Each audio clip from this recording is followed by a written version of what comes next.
मोहतरम नाज़रीन, पाकिस्तान मुस्लिम लीग नून के सीनियर रहनुमा और रुकने कौमी असम्बली ख्वाजा आसफ की गिरफ्तारी के वक्त की फुटेज सामने आ चुकी है।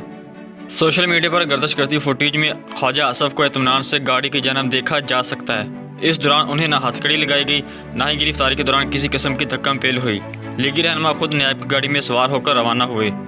बताया गया कि नैब ने मुस्लिम लीग नून के सीनियर रहनुमा ख्वाजा आसफ को इस्लामाबाद से एहसन इकबाल के घर से गिरफ्तार कर लिया है। पार्लिमान लीडर नून लीग ख्वाजा आसफ को आमदन से ज्यादा असासों के केस में गिरफ्तार किया गया है। ख्वाजा आसफ इस्लामाबाद में सेक्रेटरी जनरल नून लीग एहसन इकबाल के घर के बाहर मौजूद थे कि नैब हकाम ने उन्हें गिरफ्तार कर लिया। ख्वाजा आसफ के वारंट गिरफ्तारी चेयरमैन नैब के दस्तक से जारी हुए।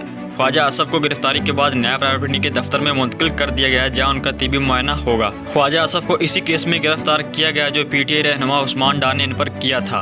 उस्मान डार के इसी केस पर ख्वाजा आसफ को असम्बली रकनीत से नाअहल करार दिया गया था। ख्वाजा आसफ दुबई से हासिल 22 करोड़ रुपए की आमदन के जराए बताने में नाकाम रहे।